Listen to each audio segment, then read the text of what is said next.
The White House and the president himself have been in touch with lawmakers all weekend long to get this bill passed.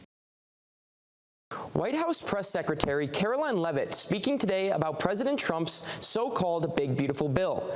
The president is pressuring his party to send the spending package to him to sign by the 4th of July. Cronkite News reporter Maria Loiseau is with us from Washington. Maria, give us a rundown. What happened this weekend? This is President Trump's domestic policy mega bill, nearly 1,000 pages. Among the big things that this bill would do would be to increase the debt ceiling to $5 trillion and extend the 2017 tax cuts. Senate Republicans rewrote key parts of this bill, and then the parliamentarian threw them a curveball by stripping major cuts to Medicaid. That was good news for rural hospitals in Arizona, but for Republicans, it left them scrambling to find other spending cuts. Democrats are very unhappy about the proposed cuts to food stamps, Medicaid, taxes on billionaires, and spending for clean energy. They forced the clerks to read the entire bill, which took nearly 16 hours.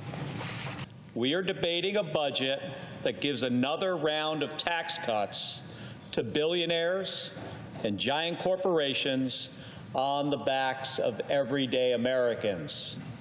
What provisions should people in Arizona keep an eye on? There are two major provisions that Arizonans should keep their eye on. The first being the Radiation Exposure Compensation Act and the Public Land Sale Proposal. RECA is a program that has been around for decades. It compensates uranium workers and people who lived downwind of nuclear bomb tests, and it expired last year. The bill would bring the program back to life.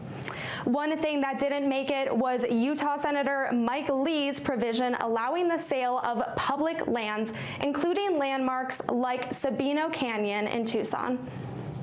What else are you watching out for? The Senate began marathon voting earlier today on amendments. We could see a final vote later tonight, and the House plans to come back to D.C. on Wednesday to finalize the bill.